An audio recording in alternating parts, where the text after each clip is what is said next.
সাবেক অর্থমন্ত্রী আ.হ.ম মুস্তফা কামাল পরিবারের অবৈধ সম্পদ প্রায় ২০০ কোটি টাকার। আর এই পরিবারের ব্যাংকে সন্দেহজনক লেনদেন হয়েছে প্রায় ১,০০০ কোটি টাকা।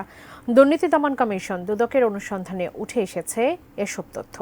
তাওহিদ সৌরভ জানাচ্ছেন বিস্তারিত। আওয়ামী লীগ সরকারের প্রভাবশালী মন্ত্রী ছিলেন আ.হ.ম মুস্তফা কামাল। দলের কেন্দ্রীয় কোনো পদ না থাকলেও ১০ বছর ছিলেন শেখ হাসিনা সরকারের মন্ত্রী হিসাবে। দুর্নীতি দমন কমিশন দুদকে অভিযোগ আসে, সাবেক দাপুটে মন্ত্রী এবং তার পরিবার ক্ষমতায় থাকাকালে অর্থ পরিকল্পনা মন্ত্রণালয় অবৈধ প্রভাব খাটিয়েছেন, তদবির বদলি অনিয়ম করে বিভিন্ন প্রকল্প পাই দিয়েছেন পছন্দের প্রতিষ্ঠানকে। শিয়া বাটার ও ভিটামিন ই সমৃদ্ধ lily glam beauty soap. Lily, always beautiful.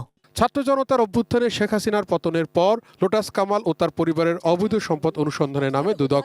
এরই মধ্যে মুস্তফা কামাল, স্ত্রী কাশ্মীরি কামাল, ছেলে কাশফি কামাল ও মেয়ে নাফিসা কামালের অবৈধ সম্পদ পেয়ে মামলা করেছে সংস্থাটি।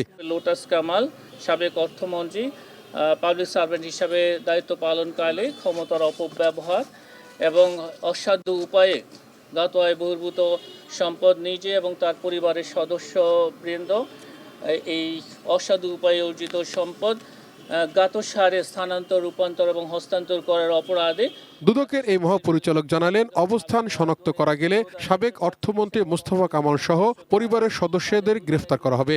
সুনির্দিষ্ট কোনো জায়গায় অবস্থান করছেন এ ধরনের কোনো তথ্য পেলে আমাদের অনুসন্ধানকারী তদন্তকারী দল তারা পরবর্তী আইনানুগ ব্যবস্থা গ্রহণ করবেন। মুস্তফা কামাল পরিবারের ২০০ কোটি টাকার সম্পদ থাকলেও তার একারই অবৈধ সম্পদ ২৭.৫ কোটি টাকা, আর ৩২ অ্যাকাউন্টে সন্দেহজনক লেনদেন করেছেন ৪৪৬ কোটি টাকার।